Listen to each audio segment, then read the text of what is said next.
No JK, o Itumbiara recebeu o Goiás pela última rodada do Goianão. Logo na primeira boa chegada, o Goiás abriu o placar com Thales, chute forte e cruzado. Logo na sequência, o Itumbiara tentou responder com o Matheus Magro, mas o Bandeira assinalou o impedimento. Ailon lançou o Otacildo, que sem marcação bateu para fora. Ailon de novo, tocou para David Duarte, que bateu errado, mas Helder chegou de carrinho para fazer o segundo do Goiás. Nos acréscimos do primeiro tempo, Vanilson driblou bonito e bateu colocado. A bola bateu na trave e a zaga cortou. O Goiás voltou em cima no segundo tempo. Pedro Bambu disparou pela direita e bateu forte, em cima do goleiro Rodrigo Calaça. Bela jogada do artilheiro Gilmar. Ele tocou no meio da área e Danilinho veio de trás para diminuir para o Itumbiara. 2-1. Pressão do time da casa. Troca de passes e Matheus Magro parou na defesa de Marcelo Rangel. De tanto pressionar, o empate saiu. Matheus Magro arriscou de longe e o goleiro aceitou. Aos 44 do segundo tempo, Juan foi expulso com o segundo cartão amarelo por reclamação. Na cobrança, Danilinho acertou o travessão, quase virando o jogo para o Itumbiara. Fim de jogo, Itumbiara 2, Goiás também 2. Eu acho que foi determinante, nós não conseguimos ficar com a bola por mais tempo na segunda etapa. E daí sim, né, criar as oportunidades para fazer o 3-0, que seria o gol, né, para matar a partida, vamos dizer assim. O próprio Itumbiara fez as mudanças, colocou o time à frente, mas a gente sabia que era um risco calculado, né, e até pelo mérito das mexidas do Luizinho, pela maneira que o Itumbiara se posicionou, também correndo risco. Só que daí a gente não achou essa bola, né, para fazer o terceiro gol, para manter posse no campo ofensivo, e aí quando tomou um gol ficou muito perigoso, né, para tomar um empate. Nós quer sempre a vitória, né, mas infelizmente não deu dessa vez. Vamos trabalhar essa semana aí, que quinta tem contra o Fluminense, nós não pode deixar acontecer isso que aconteceu aqui. Acredito que a gente entrou no primeiro tempo muito moroso, né, pelo fato de não estar disputando nada no campeonato, a não ser a vaga da Série D, a gente entrou meio desligado e o Goiás veio ligado e acabou fazendo os 2 gols. No segundo tempo a gente conversou lá no vestiário, o Luizinho deu uma dura na gente para acordar um pouco e a gente voltou com outro espírito para o segundo tempo. Primeiro tempo você leu bem, a gente não jogou tão bem, mas na segunda etapa a gente deu amplitude no campo, conseguiu envolver o adversário.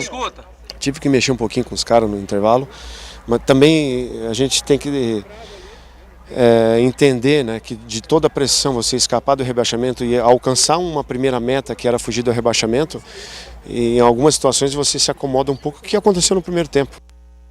Pô, exclamação. Expulsão por reclamação de um homem experiente como o Juan é estranho, não é? Em um jogo classificado, e aí ele prejudica o time dele no primeiro jogo da semifinal. E outro detalhe que se acrescenta a isso aí, que o Itumbiara sai do campeonato sem uma vitória em casa, né? Ah, é? Não conseguiu vencer ninguém lá dentro do estádio JK. E 10 mil pessoas lá hoje. Agora, para um jogador como o Juan, com a experiência que ele tem, um jogador já vivido no esporte, veterano, futebol, meu cara, prejudica o time dele numa partida semifinal do campeonato agora, vai ficar de fora. Má vontade, acima de tudo, e isso parece que já vinha sendo demonstrado a partir do momento que o Gilson Kleiner deixou o Goiás. Eu tô de olho nele, desde o dia do jogo do Goiás com o Iporá, que aí ele tentou, o dia que o Iporá ganhou 2-1, eu tô lá na cabine das televisões e tô olhando, eu fiquei olhando assim e tal. Ele tentou umas 3 jogadas no começo do jogo, aquele dia você tava lá pela Rádio 730, e aí os caras do Iporá chegaram e deram nele, mas deram bonito. Aí ele encostou na ponta direita, erguia o bracinho assim, dava nele, ele devolvia no Bambu e saía para jogar, numa lentidão danada. Foi o jogo inteiro assim, até ser substituído, fugindo do jogo. Eu tô de olho nele desde aquele jogo lá contra o Iporá, achei muito estranho o comportamento dele. Mas o Juan sempre foi assim, eu pensei que com a maturidade, assim eu digo cabecinha quente, né? Ele tivesse melhorado, mas veja você, eu me lembro de 2 expulsões dele desde que chegou no Goiás, é pouco tempo. Uma na Copa do Brasil, e essa na Copa do Brasil também não foi por reclamação, mas foi porque deu uma cotovelada no cara, não tinha feito nada com ele. Por mais que o cara tivesse dado uma pancada dele, era desnecessária. E essa aí de foi hoje... contra o Cuiabá aqui que ele foi fez. contra o Cuiabá. Foi. Então, na realidade, o Evandro está certo. E você também, Pasquetto, prejudica o time. Aí fica essa dúvida. Será que o Juan está querendo jogar mesmo? Porque ele veio por conta, talvez, do Gilson Kleina. Agora, não sei. É muito estranho. Eu não consigo visualizar isso no Juan. Fazer corpo mole, eu vejo o futebol que ele vem praticando há algum tempo. Ano passado, para mim, foi um ponto acima da curva, jogando no Coritiba, com o Gilson Kleina, que arrumou uma forma dele jogar. Mas é um jogador que nas últimas temporadas, Vitória, da Bahia, em outros times que jogou, é isso. Um jogador lento, um jogador com pouca força física, que não tem um preparo físico para jogar muitos jogos em um alto nível. O Léo Gamalho joga quinta-feira contra o Fluminense? Parece que deve jogar, ele já está treinando, né? Já está treinando. Já. Thiago Luiz também, né? Também. São dois caras que fazem falta. Esses caras mais foram preservados praticamente aí. Se quiser, você poderia ir para Itumbiara, mas... Aí você sabe o que é a dureza? Quinta-feira, o Juan vai ser titular contra o Fluminense sem estar jogando nada. Mas aí quinta-feira ele joga.